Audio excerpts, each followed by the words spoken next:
All right, hello. So welcome to my Kickstarter dashboard. So basically when I found this data set, one of the first things that came to mind was how many projects are successful on Kickstarter and what kinds of projects are typically successful on Kickstarter.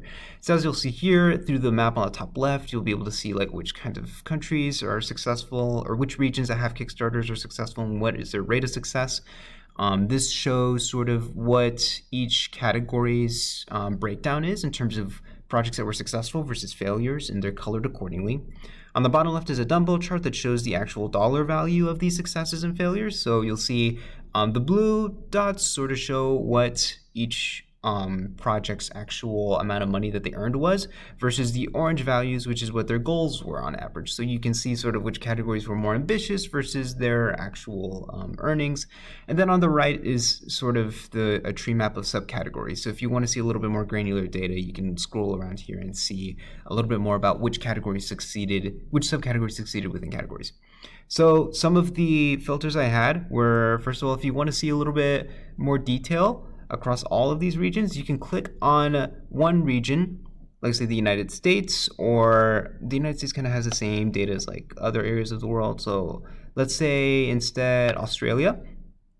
Then you can see sort of what the breakdown looks like in Australia. So you'll see in Australia, there's like more failure rates on average. And unlike most other regions, design products actually typically succeed, and video games or games in general. So when you click there, this sort of reflects that. And then you can also look at the dumbbell chart and see like how these break down.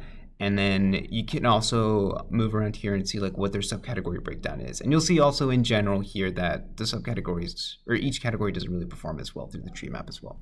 Another action that I have is that you can click on one of the main categories and it'll actually automatically filter one of these bottom two to give you a little bit more of a snapshot of what these two look like. So if you want to see what the actual ambition versus real money obtained rate was, you can look at the dumbbell chart and see those trends here and make the comparison.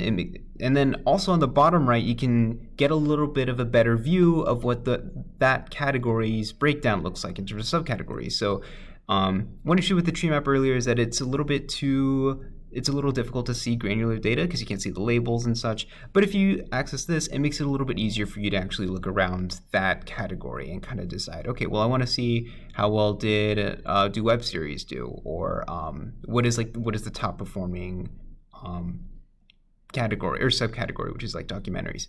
So that's useful as well. And then one more thing, if you want to email the CEO to express your gratitude, I got you covered. You click on this email link and it'll automatically show up with an email. It'll have his email linked to it, a subject letter, and just an idea of a body for you to start with. It's a little robotic, so make sure to give it your own twist. But if you need a little bit of inspiration, I gave you something to work with. So that is my dashboard. Thank you for paying attention and have a good day.